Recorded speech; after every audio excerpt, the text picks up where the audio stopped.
Okay, welcome to Christy Dallenbach's COVID lecture in my home office. I wore my old labor and delivery scrubs to bring you the lecture on labor and delivery. So in this first little video clip, I want to talk to you about the onset of labor, the triggers that kind of precede the onset of labor, and the different cascade of events that cause labor to start. So we're going to talk about the uterus. This is our uterus, and this is going to be our pretend cervix here. All right, so for 37 weeks, the uterus has been quiet, letting the baby grow. The cervix has been holding tight. It's long, thick, and closed, and doing its job keeping the baby in. So now after 37 weeks, which is full term, and we talked about that the other day, that 37 completed weeks is full term, and that the due date is set at 40 weeks. So sometime around 37 weeks, some of these triggers begin. Now after 37 weeks of this quiet uterus, now it has to undo everything. It has to start working. It has to start contracting. The cervix can't be long and thick and closed anymore. It has to dilate. So some of the things that happen are mechanical. Some of the things are hormonal. Some of the triggers are from the baby, some are from the mom, and some are not known. We know a lot of things that do happen, but we don't know all of the things that cause labor to start. This is going to be about the normal labor and delivery process. We're going to talk about complications on a different day. Okay, so mechanically, one of the things that happens is this baby just gets big, and this uterus, these poor uterine muscle fibers just get stretched to the max. And this weight of the baby presses down on the cervix, and that irritates the cervix and causes the cervix to soften and dilate and become irritable. When the cervix softens, dilates, and becomes irritable, that releases oxytocin.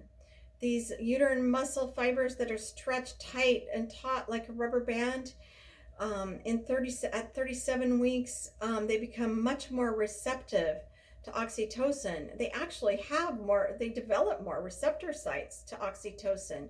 So of course, as this pressure on the cervix causes more release of oxytocin, the uterus responds with contracting.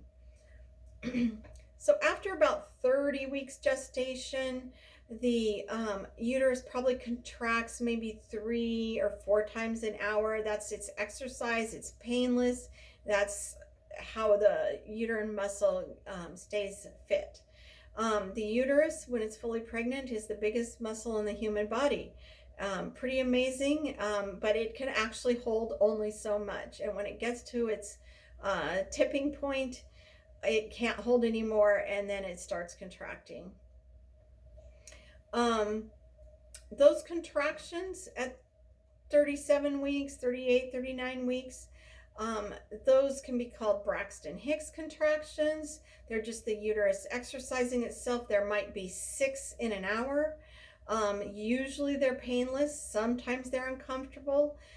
They're usually irregular, and some people call them practice contractions. Some people call them false labor, and some people just call it the uterus exercising itself. As the baby descends into the pelvis, because it's getting heavier and heavier and heavier, the baby can actually move into the birth canal. So I'm going to take a peek here at the pelvis. We've got a pelvis here. We've got the pelvic inlet, the mid-pelvis, and then the pelvic outlet down here. So usually during the pregnancy, the baby spends most of its time up higher in the pelvis, and now it's going to actually drop into the pelvis and put pressure on mom's back, put pressure on the cervix. And usually when they call it lightning, this baby kind of moves, the whole uterus moves forward with the weight.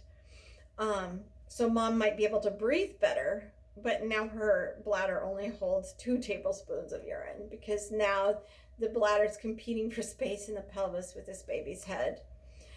So mom trades in one problem for another. Um, this baby may move in and out of the pelvis a little bit during the 37, 8, or 9 weeks. But when it's down in the pelvis and it's really engaged in the pelvis, mom usually will complain that she can feel that baby's head in there doing this kind of thing, and it's uncomfortable and it's stretching. With that baby's head down in the pelvis and pressing on the cervix that's been long, thick, and closed with a mucus plug inside of it, that cervix starts to soften, starts to dilate, and can start to release that mucus plug. The mucus plug may not come out in one just big gush of mucus plug. Sometimes it just gets sloughed over several weeks, several days.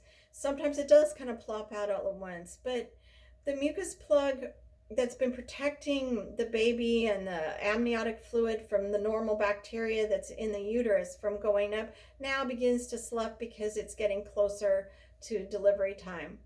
The cervix is very vascular, especially in the 3rd trimester, and as this pressure on the cervix is increasing and the mucus plug is sloughing, the cervix might bleed a little bit into that mucus plug, and that's called bloody show. So mom might notice some little sloughing of bloody show, or she might have quite a large amount of the bloody show. If it's her first baby, she's a primip, gravida 1, para 0. This lightning phase where the baby drops into the pelvis usually happens about 2 weeks before labor. So that might be at 38 weeks or whatever.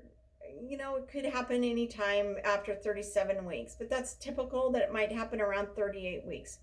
With her second baby, a multip, gravida 2 or more, this usually happens just before labor or sometimes even during labor. Especially if she's a grand multip, had multiple pregnancies, sometimes the baby stays high until she's in labor and then drops down quickly during labor. So the hormonal changes also, besides the prostaglandins going up, the progesterone going down, the baby puts out some cortisol. So we've got this whole hormonal soup change right around 37 weeks. Progesterone lowers in relationship to estrogen. Prostaglandins rise. So all of this irritation of the uterus and the cervix and the placenta beginning to age and the uterus just becoming tired, these things all release prostaglandins. So as the prostaglandins rise, prostaglandins causes the uterus to get crampy and irritable as well as oxytocin does. So prostaglandins causes sort of a crampy labor. Prostaglandins causes the cervix to soften, and the prostaglandins can't tell the difference between smooth muscle of the uterus and smooth muscle of the bowel. So the prostaglandins might cause mom to have a little more nausea at the end of pregnancy. She might have a little bit of diarrhea. She might have quite a bit of diarrhea right before she goes into labor because this prostaglandins level is rising. And people don't usually talk about, oh yeah, I had my diarrhea and then I went into labor. But in retrospect, a lot of people, when you're doing your admit in labor and delivery, so have you had a little bit of diarrhea? Oh yeah, how did you know? Well, prostaglandins rises right before you go into labor. But it begins rising around 37 weeks and then rises higher right before delivery. The placenta has a lifespan. As it ages, it starts to get calcified. That calcification and changes in the placenta also cause prostaglandins to rise. Probably the aging of the placenta caused a little bit of stress on the baby itself. So the baby has this stress, and the fetal adrenal glands start dumping cortisol. And that cortisol can cause some inflammation, which further, of course, causes more prostaglandins, more oxytocin to be released.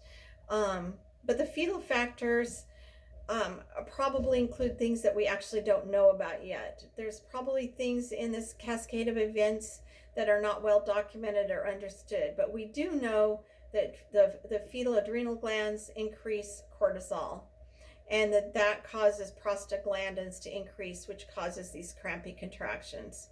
More contractions, more pressure on the cervix, more oxytocin released, more stretching of the muscle, more oxytocin, and it's a cascading effect. So it's sort of like a snowball going down the hill. It's a feedback loop, more and more and more, and then pretty soon these things all work together to start putting mom into labor. Another interesting thing from all these hormonal changes that mom has is that she may feel the need to start nesting. Nesting is just this sort of impending need to get everything organized for the baby. I was a labor nurse before I had my first child, and I thought, oh, I'm not going to nest. That's silly. People are just making that up. But sure enough, the day before I went into labor, I nested. I got my nursery clean, and I'd already cleaned it. I re-cleaned it. I got everything folded and washed and ironed again, and everything was set. And I was kind of tired, and I knew that you should never be too tired to go into labor. But what did I know?